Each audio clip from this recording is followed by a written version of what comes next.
Hello my dear friends, Ooty day 3 വ്ളോഗിലേക്ക് സ്വാഗതം. ഞങ്ങൾ താമസിച്ച മാംഗോ ഹിൽ ഷോയിലെ വളരെ നല്ലൊരു ഹോട്ടലായിരുന്നു.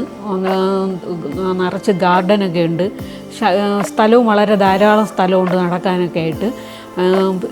വില്ലയാണ് താമസിക്കാനുള്ളത്.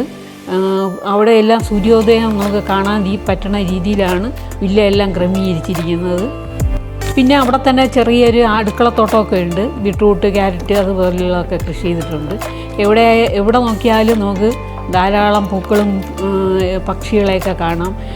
ഹില്ല് എല്ലാം കാണുന്നുണ്ട്. മനോഹരമായൊരു വ്യൂ ആയിരുന്നു. അവിടെ ഫാമിലിയായിട്ടൊക്കെ താമസിക്കാൻ പറ്റിയൊരു സ്ഥലമാണ്. ഞങ്ങൾ രാവിലെയും രാത്രിത്തെ ആഹാരം മാംഗോ ഹിൽ ഷോയിൽ നിന്നാണ് കഴിച്ചത്.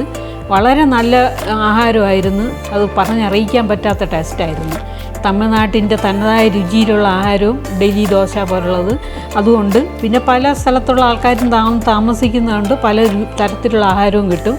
പിന്നെ ഹെൽത്തൊക്കെ നോക്കുന്നവർക്കും ഡയറ്റൊക്കെ നോക്കുന്നവർക്കും പറ്റിയ തരത്തിലുള്ള രാഗി പോലുള്ള സാധനങ്ങളും അതുകൊണ്ടുള്ള ദോശ, ഇഡ്ഡലി, കഞ്ഞി അങ്ങനെയുള്ളതൊക്കെ ഉണ്ടായിരുന്നു.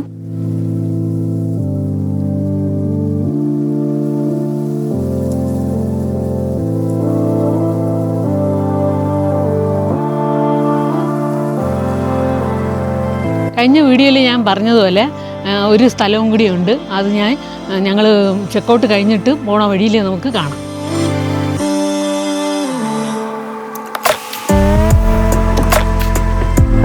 മലനിരകൾ മുഴുവനും മഞ്ഞപ്പൂക്കൾ കൊണ്ട് നിറഞ്ഞ ഒരു മനോഹരവും പ്രകൃതി രമണീയമായ ഒരു തടാകം ഞങ്ങൾ കണ്ട്. ഊട്ടിയിലേക്ക് വീണ്ടും വീണ്ടും വരാൻ നമ്മളെ ഇത് പ്രേരിപ്പിക്കും. പ്രകൃതിയെ ഇഷ്ടപ്പെടുന്ന ആരും ഊട്ടിയും ഇഷ്ടപ്പെടും. വീണ്ടും വീണ്ടും വരണമെന്നും തോന്നും. ഷോപ്പിംഗ് നടത്താനുള്ള സ്ഥലമല്ല ഊട്ടി. അതുകൊണ്ട് വഴിയോര കച്ചവടക്കാർ മാത്രമേ ഉള്ളൂ എന്തെങ്കിലുമൊക്കെ ചെറുതായിട്ടൊക്കെ വാങ്ങിക്കാൻ. പിന്നെ ഞങ്ങൾ ക്യാരറ്റും ബീട്രൂട്ടും ക്യാബേജൊക്കെ വാങ്ങിച്ച് ഞങ്ങൾ തിരിച്ചു വന്നപ്പം റോഡിൻ്റെ സൈഡിലെല്ലാം മാൻകൂട്ടങ്ങളും കാട്ടുപോത്തുകളും ഒക്കെ മേഞ്ഞ് നടക്കുന്ന കണ്ട് ഞങ്ങൾക്ക് വളരെ ഹാപ്പി ആയിട്ടാണ് ഞങ്ങൾ തിരിച്ചു വന്നത്. വിൻ്റർ കഴിഞ്ഞിട്ടും സമ്മർ തുടങ്ങിയിട്ടും ഊട്ടി വളരെ മനോഹരമായിരുന്നു. വളരെ പച്ചപ്പായിരുന്നു. പൂക്കളും കിളികളും എല്ലാം കൊണ്ട് വളരെ മനോഹരമായ ഒരു ഫീലായിരുന്നു ഞങ്ങൾക്ക് ഊട്ടി.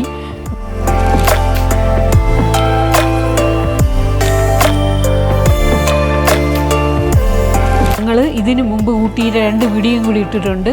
അപ്പോൾ അത് കാണണം. അടുത്ത വീഡിയോയിൽ നമുക്ക് വീണ്ടും കാണാം. ബൈ.